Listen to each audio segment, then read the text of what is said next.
Greetings and salutations, and welcome back to our game of Europa Universalis 4, where we're playing as Delhi turned into Hindustan. And where we last left our nation, we beat up on Andhra once again, giving us even more of India's territory. We embraced colonialism, so technology will be a little bit cheaper. And we started working on trying to get the printing press to spread to Panapat. It's not that far here, not that far along, but we're working on it. 2/3 of the way.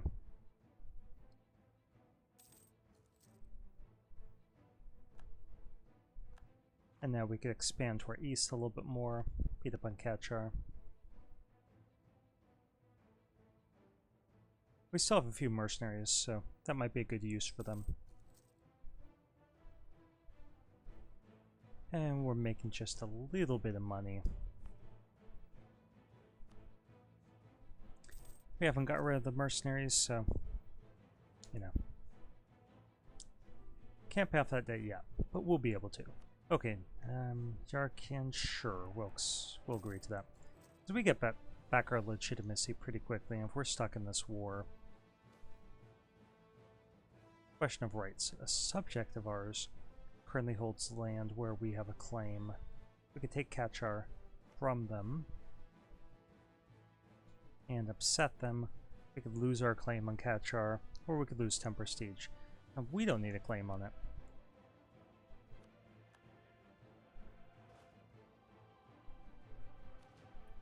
Get these troops safely back to our territory. We don't want to fight their rebels.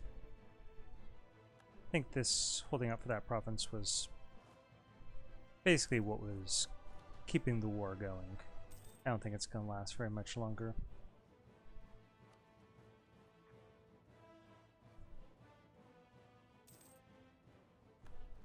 So they took that one province, and we got 14 favors out of peace deal. So let's use them to increase trust.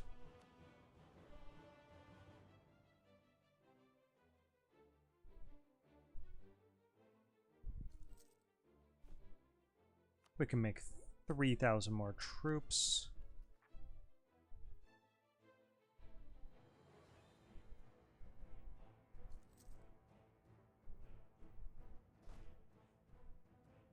And we can send these troops over to the east.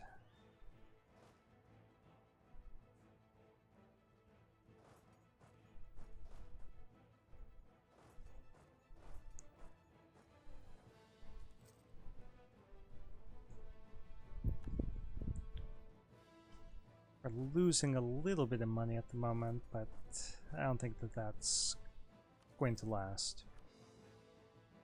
Once we get that war exhaustion down, our economy will recover a little bit. And every month that we're at peace, our autonomy is going down all over the place.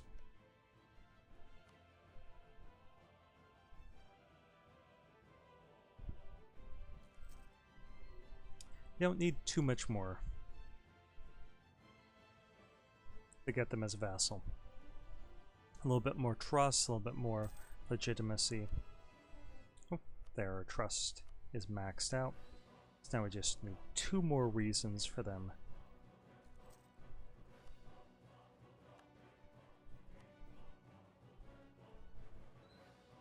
Now we have to do it within the next 6 years, or we're going to lose this modifier. Okay, we can't do anything to get the trust up.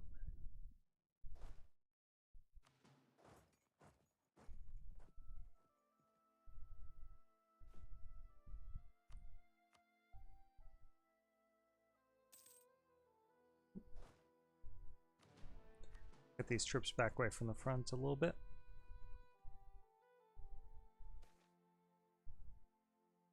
And again, we want piety. So I'd love to replace some of our remaining mercenaries with real troops for the sake of our economy. We just don't have the manpower to do that quite yet.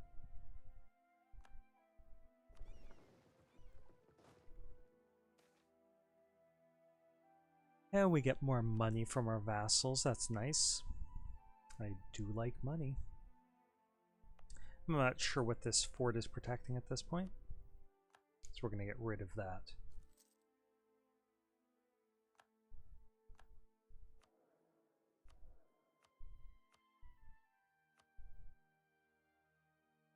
Let's get some money from merchant guilds.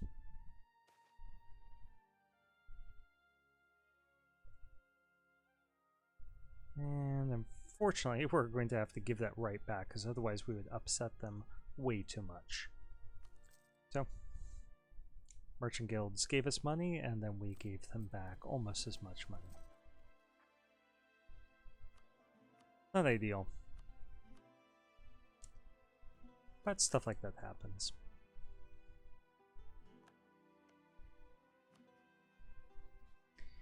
Once we core some stuff, our diplomatic reputation will go back up.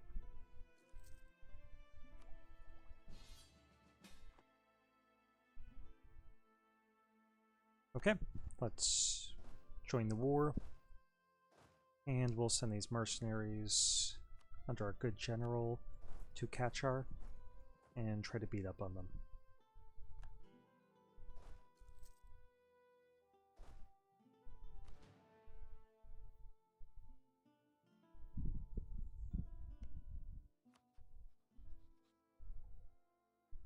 And we're just waiting for that last 10% of the progress.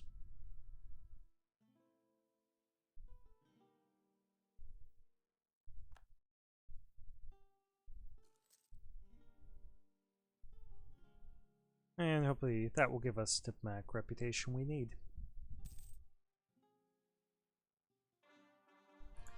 It is. So now Baluchistan is finally our vassal.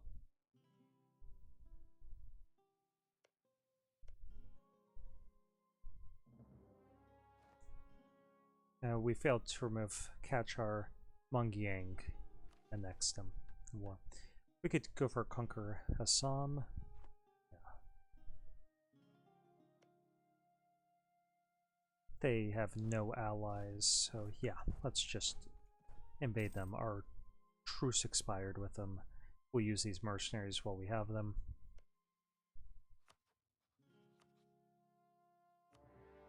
Gain some piety. If they send troops onto our territory, we can eject them with these troops, but otherwise we'll just play it safe. Loot them.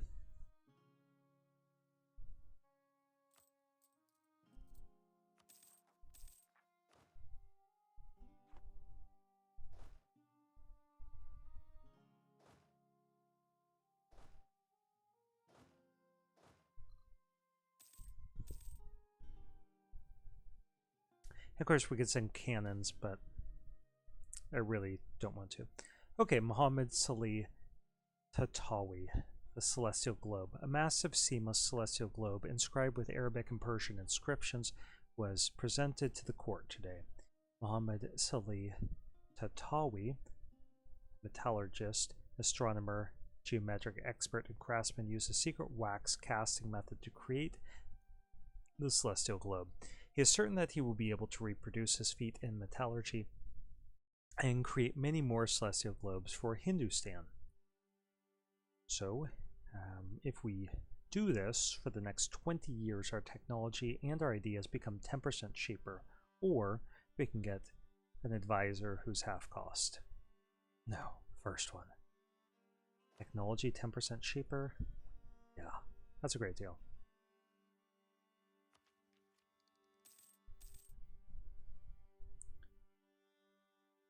That's not of interest to us. It's in all the way over in Austria.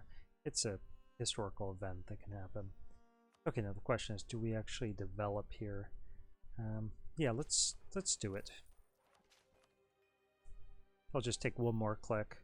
Oh, Ottomans have announced us as a rival. Well, it lasted for some time. We were bound to clash over Persia.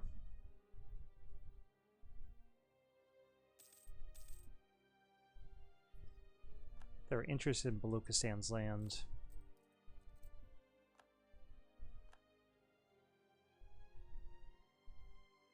So obviously you're not allowed to be allied to anyone who is your rival.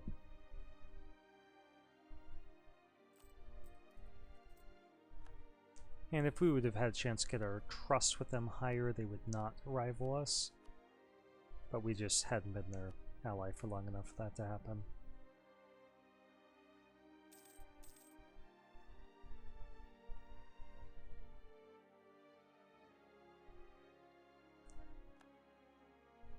Okay, we're not all that interested in that war. Ayutthaya won it, we really didn't do anything.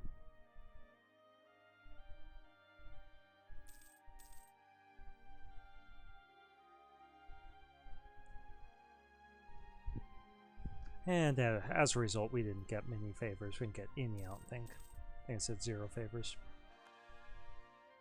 Man, we're losing generals left and right. Let's replace him. We do win a general. He's got Pippa Siege, so I like him.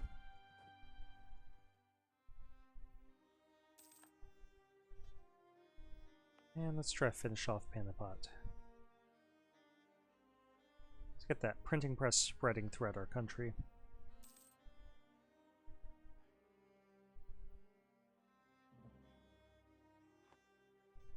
The Ottomans insulted us because they have a babbling buffoon on the throne. Well, clearly they do, if they broke the alliance with us. What kind of buffoon would do that? And the Timurids are facing a disaster. They're in bad shape. They'll never be able to recover. And in the next war, we're just going to invade them and beat the snot out of them.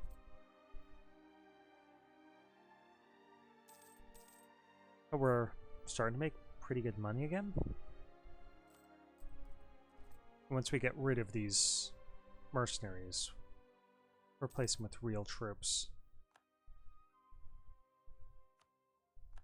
Okay, their troops are just, these rebels are just passing through. But now we've become too powerful to have Timurids as a rival. So once we're at peace, we will rival the Ottomans.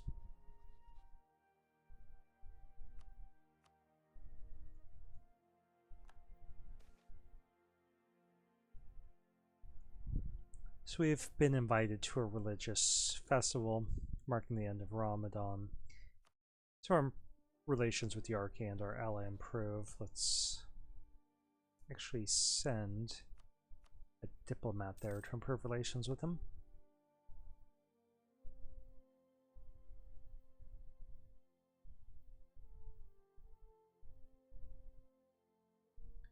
And let's get a royal marriage with him again.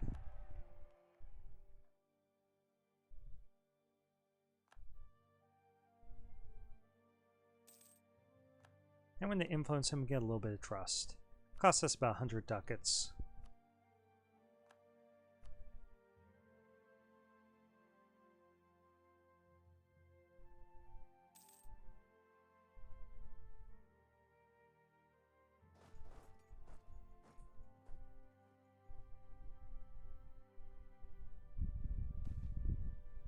Okay, why we keep seeing these, whoever joins the Republic, is that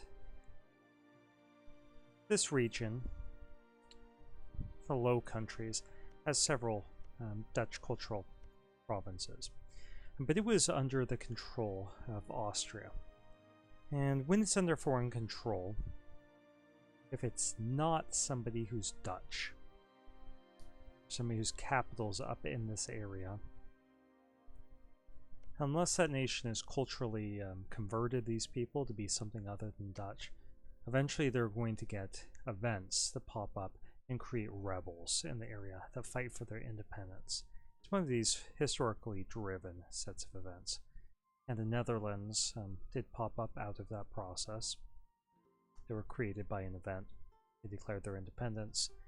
And then all of the little Dutch states like Friesland and Gelre and Utrecht are joining them because of historical events. They're given a choice, they can join or not, and they're choosing to do it. They're choosing to do it.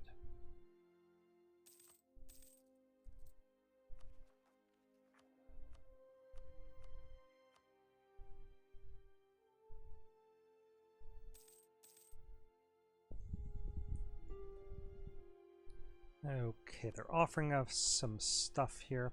Let's actually send them a peace offer, see what they would part with. We want their money. Wow, we can beat them up pretty badly. And that would upset some people. I think we're okay.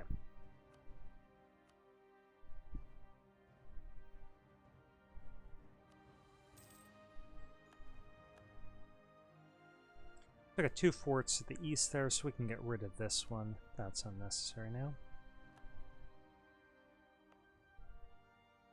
We'll increase the autonomy there. And there, and there. There, there.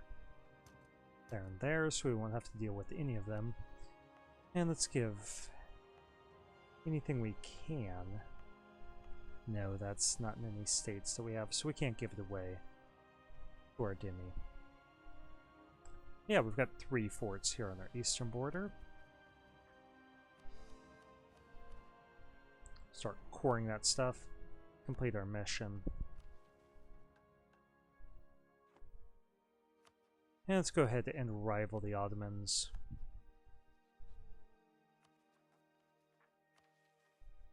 Remove Bengal from the map. We'll get 10% more manpower.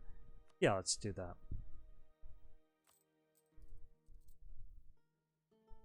And we could support 8 more troops. Even more if we get rid of those guys.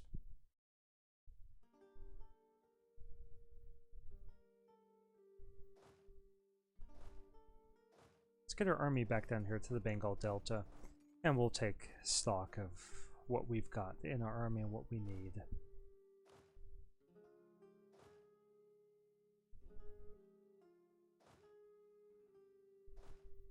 So 25 units of infantry, 4 cavalry.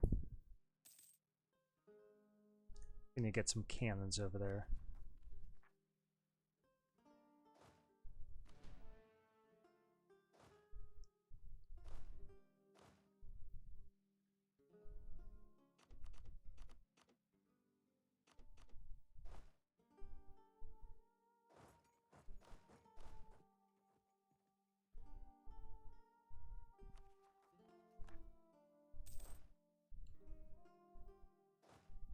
Okay, so we just got 19,000 troops here. Let's get up to 23. And send one of these guys over. So we'll have 24 units of infantry in both places. We will have 4 units of cavalry in both places, 8 units of cannons. Okay, do we want more piety or less? We always want more piety.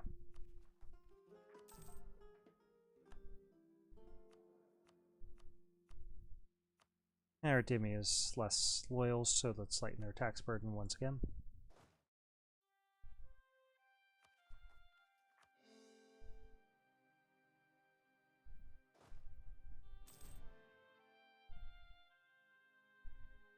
Okay, so we're at 2448. Or 2448. So how many troops can we have? We can have another 10,000 troops.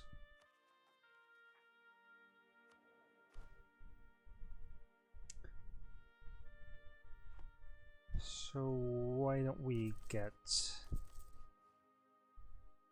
another 4 units of cannons for each army? And we'll stop paying our troops for the moment. Let's see if we can pay off some debt.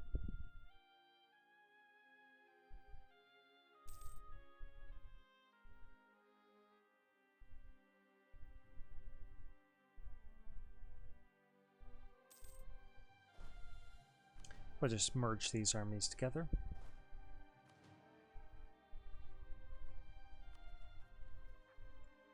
Our war exhaustion is dropping.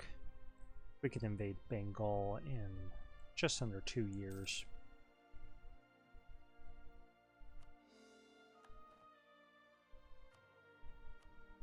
Get another statesman. They've been good to us.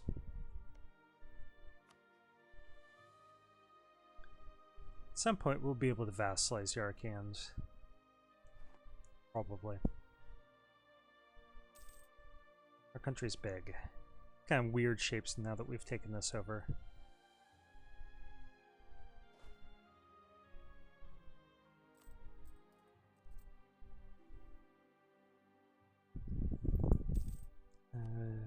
Uzbek wants military access to our land? Sure. I think they're beating up on Timurids. Something like that. Which is something that we can do before too long, another 5 years.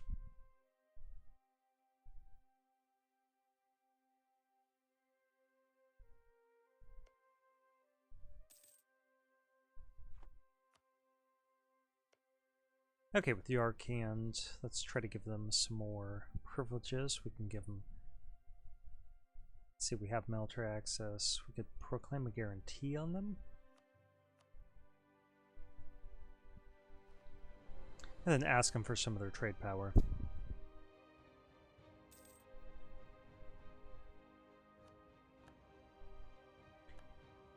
And let's see how long this video has been going on. 20 minutes, okay. Once we get caught up on technology a little bit more, particularly dipmag technology, there's something I want to do to see if we can get some more income. So what bothers me is we collect here. And we get some value from Doab. We get some goods from up here. Some goods flow from here to there. But everything produced here is flowing down here and going away. Everything produced here is either flowing there or going away. Everything produced here is either going there, there, or there. So ideally, we would want the goods to be flowing this direction, there, down all the way over here, and back up to Indus, and then stop in Indus. So what do I have in mind? Well, I would like us to start collecting our trade here and directing trade up into that direction. How can we change that? Well, if we have 200 diplomatic points, we could change where our main trading port is.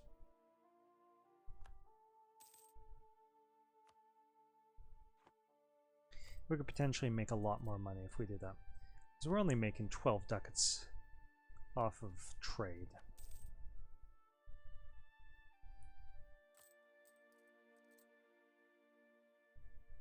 $12 a month off of trade out of our total 80 ducats. I think we can do better than that.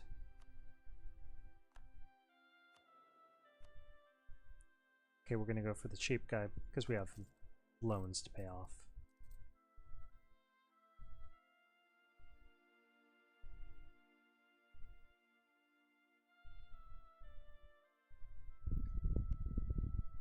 Okay, Manipur, could we annex you yet? We could.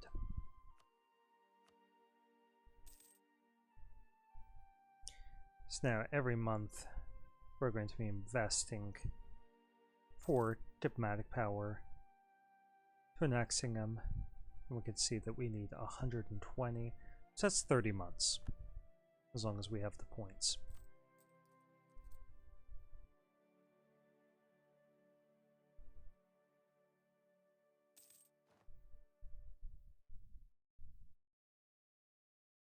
And we might see an uprising here. So we're going to have to start paying our troops.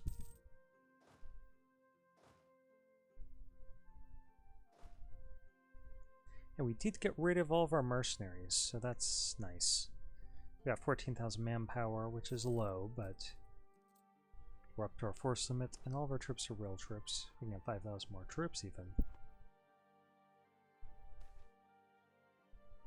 Okay, we've seen this before. We can either lose prestige or let people spy on us more effectively. Their spies aren't going to do anything that we need to be worried about. People might fabricate claims on us, but they can't take them from us. We have the greatest development. We've got 50% more than the Ottomans. .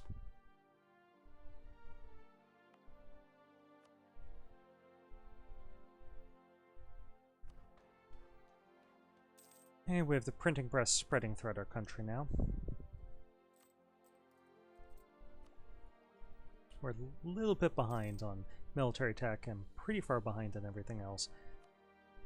But wow, they finally embraced feudalism after all of these years. Their technology must be super expensive. That's the only institution that they've embraced. So they are getting 6% from the printing press. So their tech is 106% more expensive than it should be. It's double the cost of ours, basically.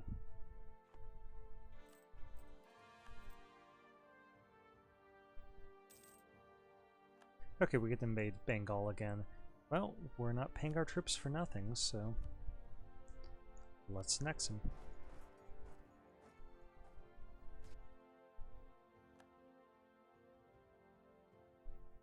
And let's get our fleet out here to speed up the process by blockading their ports.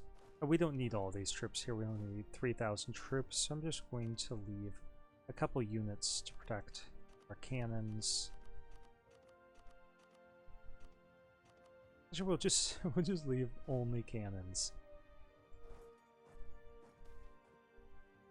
And we're allowed now additional advisor of each category to consider when we try to select which one we are going to hire.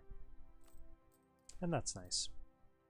Our ulama gets a little bit more influence. And they're not above 80, so that's of no worry to us. We finally court all that stuff.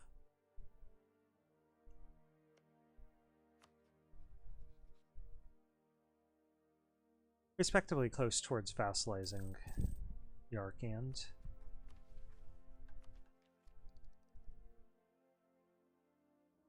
And we have captured Vindapur very quickly. It'll upset people when we take it, but we're going to do it all the same. Well, hey there, bud. Cat is trying to get my attention. He's letting me know that he wants to watch some Netflix or something. So I think I have no choice but to honor Cat's request at this point. A rival of our rival is France. Yeah, let's buddy up to France.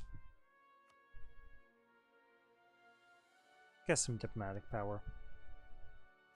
So they don't like the Ottomans. Okay. Set them as friendly.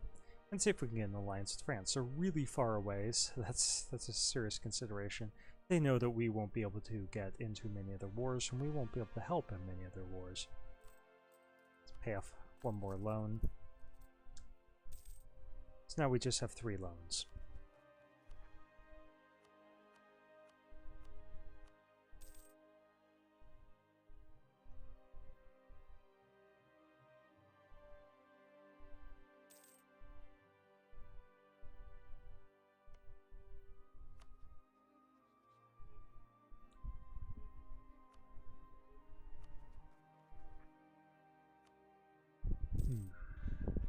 Yeah, I think this is the appropriate stopping place for tonight, so thank you for watching. This has been another Let's Play, introductory sort of walkthrough / tutorial with RedBstrd as Delhi turned into Hindustan.